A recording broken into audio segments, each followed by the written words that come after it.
Nobody expected this, especially not from a division rival. Because when an NFL head coach goes out of his way to praise a rookie quarterback he's about to face, that already raises eyebrows. But when that coach has every reason not to say anything nice, and still does, it changes the conversation entirely. That's exactly what just happened with Zac Taylor and Shedeur Sanders. Out of nowhere, Taylor publicly admitted something that stunned fans across the league. Not just that Sanders was difficult to prepare for, not just that he respected his game, but that he had been watching him closely long before this NFL matchup, even back in college, despite a rivalry that's supposed to make that impossible. And that's where this story stops being normal. Because NFL coaches are trained to say as little as possible about opposing players, especially rookies. They avoid hype. They avoid motivation. They definitely avoid sounding impressed. Yet Taylor broke every one of those unwritten rules and did it calmly, confidently, and without hesitation. So the question isn't what he said. The question is why he said it. Why would a head coach, preparing for a divisional opponent, publicly elevate a young quarterback who was drafted late and wasn't even supposed to be in this position? Why would someone with no incentive to hype an opponent essentially confirm what Browns fans are starting to believe? And more importantly, what does this say about where Cleveland is headed? Because when respect comes from rivals instead of teammates, it carries a different weight. It signals something real, something coaches see on film, something defenses feel on the field. And once you hear the full context behind Taylor's comments, where they came from, what they mean, and why they matter, it becomes clear this isn't just praise. It's a signal. And it might be the clearest sign, yet that Shedeur Sanders is forcing the entire league to pay attention. It started with a question that should have produced the most predictable answer in football. When reporters asked Zac Taylor how the Cincinnati Bengals were preparing to face rookie quarterback Shedeur Sanders, everyone expected the usual response. Respectful, vague, non-committal. The kind of answer coaches give when they don't want to give the other side even a sliver of motivation. That's not what happened. Instead of downplaying Sanders or redirecting the conversation, Taylor leaned in. He didn't hedge. He didn't deflect. He spoke openly about Sanders' impact, how he raises the level of the program he's in, how difficult he is to deal with, and how much attention he commands. That alone was unusual. But what made the moment freeze people mid-scroll was the tone. This wasn't coach speak. It wasn't politeness. It sounded like something you say when you've watched the tape and you don't love what you see as a defensive coach. In the NFL, that matters. Because head coaches almost never give this kind of praise to opposing rookie quarterbacks, especially not ones they're about to face, especially not ones drafted late, and especially not ones who play for a division rival you see twice a year. That's why the reaction was immediate. Fans clipped the quote, analysts replayed it, social media latched on, not because Taylor said Sanders was good, but because he said it in a way that implied preparation wasn't straightforward, that defending him wasn't simple, that the normal rules didn't quite apply. And when a coach like Taylor, who's been to the Super Bowl, who's coached elite quarterbacks, who knows exactly how carefully words are chosen, steps outside that script, it sends a message. This wasn't hype. This wasn't kindness. This was acknowledgement. Acknowledgement that Sanders has already crossed an invisible line most rookies never reach this early. The line where opposing teams stop treating you like a developing player and start treating you like a problem they actually have to solve. That's why this moment mattered. Because respect from a rival doesn't come from highlights. It comes from headaches, from film sessions that don't go as planned, from matchups that refuse to behave the way they're supposed to. And Taylor's comments hinted at exactly that. But as surprising as his praise was, the most shocking part hadn't even surfaced yet. Because once you understand where that respect started, the story takes on a completely different weight. Here, where the praise stopped being impressive and started being shocking. Because Zac Taylor didn't just compliment Shedeur Sanders as an NFL rookie. He openly admitted something that, in college football culture, borders on betrayal. He said he watched Colorado games on purpose. That might not sound wild at first, until you understand who Taylor is and where he comes from. Taylor is a Nebraska alum, and Nebraska versus Colorado isn't a casual rivalry. It's not playful trash talk or social media banter. It's one of those old-school, generational feuds where loyalty is inherited, not chosen. In that world, you do check in on the other side. You don't admire. You don't watch unless you have to. And yet, Taylor admitted he did exactly that, because of Sanders. That's what made people pause. Because this wasn't about NFL preparation. This was about college football pride. About decades of history where Nebraska fans are conditioned to root against anything wearing black and gold. When someone raised in that environment says they couldn't help but tune in, it signals something rare. Sanders wasn't just winning games at Colorado. He was pulling in viewers who were supposed to hate everything about that program. That's impact. College quarterbacks come and go every year. Plenty put up stats. Plenty win games. Very few reach the point where rival fans feel compelled to watch despite their bias. That's the kind of pull usually reserved for generational names, the players who change the way people interact with the sport. And Taylor saying it out loud gave that idea legitimacy. Because coaches don't casually admit things like that, especially not on record, especially not knowing how deep those rivalries run. This wasn't nostalgia. It wasn't exaggeration. It was an acknowledgement that Sanders had turned Colorado into must-watch football, even for people who wanted them to fail. And that explains a lot about what we're seeing now. It explains why Sanders doesn't look overwhelmed by NFL pressure. It explains why attention doesn't rattle him. It explains why he seems comfortable carrying expectations most rookies never touch. He's been doing this long before Cleveland, long before Sundays, long before defenses started disguising coverages to confuse him. Sanders learned how to perform with eyes on him from all directions, fans, critics, rivals, and doubters alike. That's not something you teach in an offseason. And when a rival coach admits he crossed a rivalry line just to watch you play, that's not flattery. That's confirmation. Confirmation that Sanders wasn't just part of the show. He was the reason people showed up.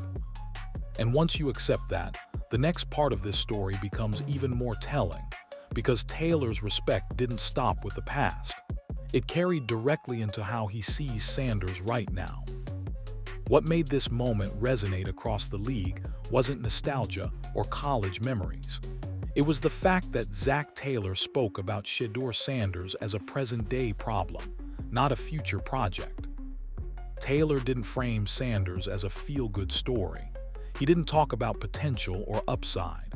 He talked about difficulty, about preparation, about how facing him wasn't simple, and in NFL language, that's as real as praise gets.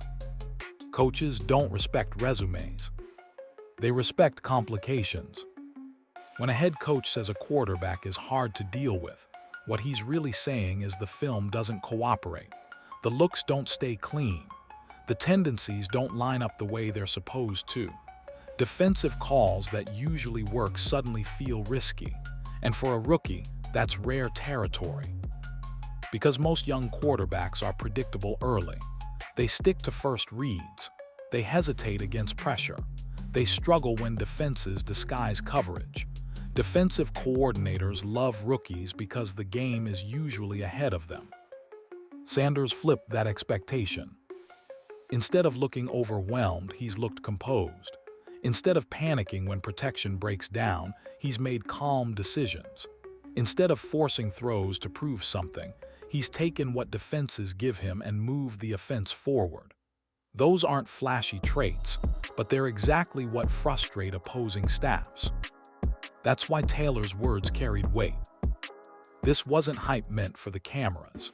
This was the kind of respect that comes from spending hours in film rooms trying to poke holes in a player's game and realizing there aren't as many as you hoped. And notice what Taylor didn't say. He didn't say Sanders was lucky. He didn't say defenses would figure him out. He didn't say it was just a small sample. Silence on those points matters. Because when coaches believe a rookie is surviving on luck, they say it indirectly. They talk about learning curves and adjustments. Taylor avoided all of that. Instead, he acknowledged growth and difficulty, which signals belief that what he's seeing is real. That's a shift.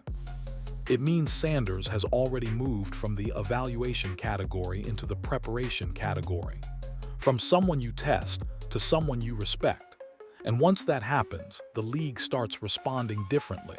Game plans change, expectations rise, and opportunities expand. That's why this moment feels bigger than one quote. It's the kind of acknowledgement that quietly marks a turning point in a quarterback's career. The point where defenses stop waiting for mistakes and start worrying about execution. And when that happens this early, especially for a late-round rookie, it forces a different conversation, one Cleveland may not have expected to have so soon. Because if rival coaches already see Sanders as a real problem, the next question becomes unavoidable. How quickly does his own organization need to catch up to that reality? To understand just how unusual this moment is, you have to look at where Shedeur Sanders started. Because the league normally decides your ceiling the second your name is called on draft night. Fifth-round quarterbacks aren't supposed to matter. That's the harsh truth of the NFL. They're viewed as developmental arms, emergency depth, or long-term backups who might hang around if everything breaks right. The expectations are low, the patience is thin, and the leash is short. Most of them never start a game. Most never get real reps. Most disappear quietly. That's why Sanders' rise feels so jarring. In just a handful of starts, he's forced coaches, analysts, and rival staffs to recalibrate. Not because of hype, but because of behavior. Because of how he handles situations that usually expose late-round quarterbacks. He hasn't looked rushed. He hasn't looked overwhelmed. And most importantly, he hasn't looked like someone just trying to survive. That's the difference. Late-round quarterbacks usually play not to lose. They manage risk. They shrink the field. They wait for mistakes to happen around them. Sanders hasn't done that. He's commanded the offense. He's adjusted protections. He's made decisions that signal trust from coaches and teammates alike. And that's where the league starts paying attention. Because when a fifth-round rookie earns respect instead of tolerance, it breaks the normal evaluation cycle. Coaches don't wait 3 years to see what he becomes. They start asking whether they misjudged him in the first place. That's why rival praise matters so much here. If this kind of acknowledgement were coming after 2 or 3 seasons, it would be normal. If it came after a playoff run, it would make sense. But coming this early, before the league has time to adjust, it forces a hard reset in perception. And resets like that are rare, especially for players drafted outside the spotlight. That's also why Cleveland's situation suddenly feels different. The Cleveland Browns didn't plan for this timeline. Sanders wasn't supposed to speed things up. He wasn't supposed to compress evaluations. He wasn't supposed to create clarity this fast. But that's exactly what's happening. Instead of asking whether he belongs, the conversation has shifted to how real this is and how quickly the organization needs to respond. Because when a quarterback outperforms his draft label, the danger isn't regression. It's hesitation. Teams that hesitate miss windows. They overthink. They look for safer answers instead of trusting what's in front of them, and history is full of examples where that pause costs franchises years. That's why this section of Sanders' story matters more than stats or wins. It's about timing. Because when the league starts treating a fifth-round rookie like a legitimate problem to solve, the clock starts ticking, not on the player, but on the organization. And that pressure is only going to intensify, especially once voices inside the Browns' own locker room start getting louder. Respect from rivals turns heads. Belief from teammates changes everything. And inside the Cleveland Browns locker room, that belief around Shedeur Sanders didn't take long to form. That's the part outsiders often miss. NFL locker rooms are ruthless when it comes to quarterbacks. Veterans don't care where you were drafted. They don't care about hype.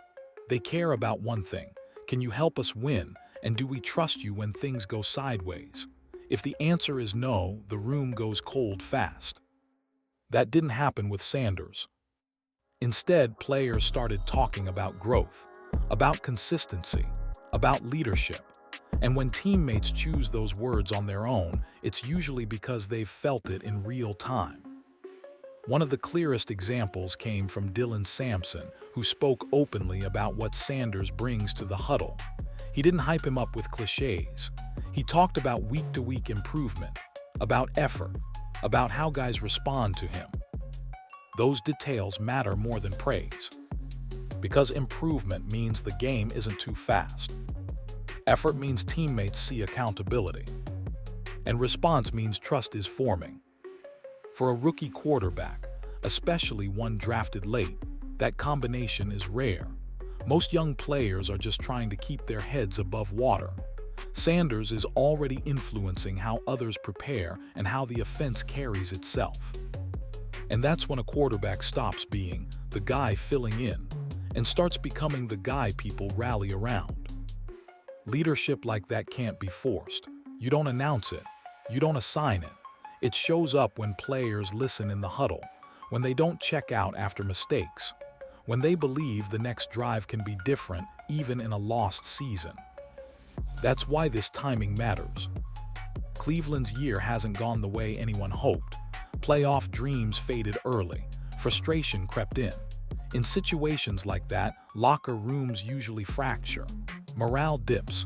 Focus drifts. But Sanders' emergence did the opposite. It gave players something forward-looking to grab onto. Hope. And hope is currency in this league.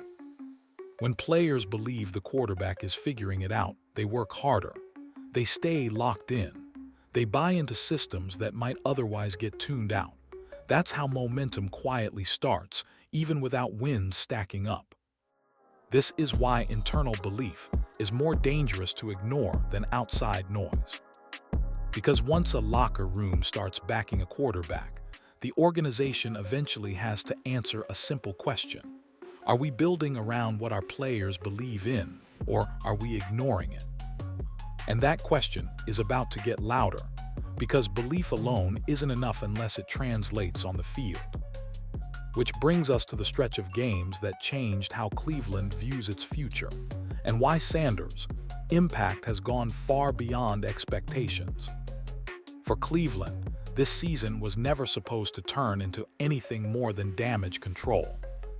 The Cleveland Browns entered the year with expectations that unraveled fast.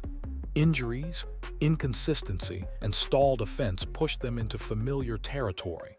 Another season where the focus quietly shifts from winning now to figuring out what went wrong. When that happens, teams usually limp to the finish line, rotating pieces and counting days until the offseason. That's when Shedeur Sanders got his opportunity. And instead of just filling snaps, he changed the temperature of the entire building.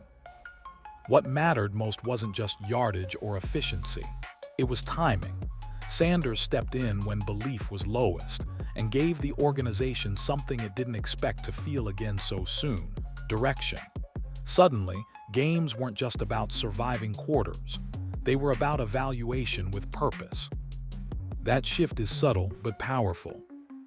When a team believes it might have solved the quarterback position, everything else recalibrates. Losses feel different. Film sessions change tone. Coaches stop asking what's next and start asking, how do we support this? That's exactly what began happening in Cleveland. Sanders' performances didn't erase the season's disappointments, but they reframed them. Instead of looking at the year as wasted time, the Browns suddenly had meaningful data, proof that something real might be developing under pressure, not in perfect conditions. That's rare. Even more telling was how Sanders handled divisional play. The AFC North doesn't give rookies grace. Defenses are physical, schemes are aggressive, opponents know each other intimately. For a young quarterback, that's usually where cracks show. Sanders didn't crumble. He adjusted protections. He managed tempo. He stayed composed when games tightened. Those moments matter more than raw stats because they show whether a quarterback can function when familiarity removes surprise. And Sanders showed he could. That's why the conversation inside Cleveland quietly shifted. It stopped being about who they might chase in the draft. It stopped being about emergency solutions. It started becoming about continuity. When a rookie gives you that, especially one drafted late, it forces the organization to rethink timelines it assumed were locked in. Decisions that were supposed to be made in April suddenly feel premature. Plans that revolved around searching now revolve around building. And that's the real impact. Sanders didn't just give Cleveland hope. He gave them clarity, not certainty, but clarity. The kind that makes an offseason manageable instead of chaotic. And once a franchise reaches that point, there's no going back to pretending the quarterback question is wide open. Which is why the next step is unavoidable. Because now that hope has replaced damage control, the Browns face a far more difficult challenge than finding a quarterback, deciding whether they're ready to fully commit to the one already in front of them. Before Shedeur Sanders stepped onto the field, Cleveland's offseason plans felt painfully predictable. Quarterback debates, draft speculation, trade rumors, free agent wish lists. The same cycle the Cleveland Browns have lived in for years. Every spring started with the same question, who's next? And every answer came with risk, patience, and another reset. Sanders changed that timeline. Not with a press release, not with a declaration, but by forcing the organization to ask a completely different question. What if the answer is already here? That shift is massive. When a team doesn't have a quarterback, the offseason becomes frantic. Draft boards are distorted. Cap space gets funneled into short-term fixes. Coaches design systems around uncertainty. Everything revolves around chasing stability. But when a young quarterback shows real signs of belonging, the entire strategy recalibrates. Suddenly, Cleveland isn't locked into desperation. Instead of burning premium assets to move up in the draft, they can sit still.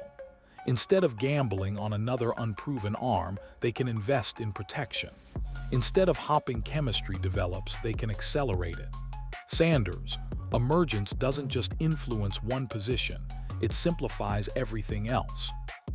That's why this moment matters more than wins and losses. Off-seasons are where franchises reveal what they believe, and Sanders has quietly pushed Cleveland toward belief faster than expected. The conversation isn't about replacing him anymore, it's about supporting him, about whether the offensive line needs upgrades, about adding weapons instead of rolling dice, about continuity instead of chaos. That's not accidental. Organizations don't pivot like that unless the evidence is strong. They don't abandon long-held contingency plans unless something forces their hand. Sanders didn't demand commitment, he earned consideration. And in the NFL, that's the hardest step to reach. The danger now isn't overconfidence. It's hesitation. Because once a quarterback accelerates your timeline, the worst move is pretending the clock hasn't started. Teams that hesitate start hedging. They draft just in case. They dilute reps. They send mixed signals. And that's how promising situations stall. Cleveland is standing right on that edge. Sanders has given them flexibility, clarity, and a potential foundation. But foundations only matter if you build on them. This offseason won't be about finding a quarterback. It'll be about whether the Browns trust what they've seen enough to act like it. And that decision will echo far beyond one draft. Because if Cleveland leans in, they stabilize a position that's haunted them for decades. But if they hesitate, if they treat Sanders like a placeholder instead of a plan, they risk undoing the very progress he created. That's the real impact of this moment. Sanders didn't just change how Cleveland finished the season. He changed how they have to think about the future. And now, the only thing left to see is whether the organization is ready to keep up with the pace he's set. In the NFL, hype is cheap. Respect is rare. And what Shedeur Sanders is getting right now isn't manufactured buzz or social media noise. It's the kind of respect that only shows up when people who don't owe you anything say your name differently. That's why this moment matters. When teammates believe in you, that's powerful. When fans rally behind you, that's encouraging. But when a division rival, especially a head coach like Zac Taylor, goes out of his way to acknowledge your impact, that's the league quietly tipping its hand. Because coaches don't do favors with words. They protect edges. They protect leverage. They protect themselves. So when that wall cracks, it usually means one thing: the tape doesn't lie. Sanders wasn't supposed to be here this fast. A fifth-round pick wasn't supposed to compress evaluations, shift off-season plans, or force organizations to rethink their timelines. And yet, that's exactly what happened. Not because he was flawless, but because he was steady when things were unstable. That's what separates stories from substance. The Cleveland Browns now face a moment they've struggled with for decades, not finding a quarterback but trusting one. Trusting what they've seen, trusting progress over fear, trusting development over desperation. Because the league has already started adjusting. Rival coaches are preparing differently. Locker rooms are responding differently. The narrative has shifted from whether Sanders belongs to how real this could become. And once that shift happens, ignoring it becomes the most dangerous move of all. This isn't a guarantee. This isn't a coronation. This is an opportunity. An opportunity Cleveland didn't expect to have this soon, and one they won't get many chances to handle correctly.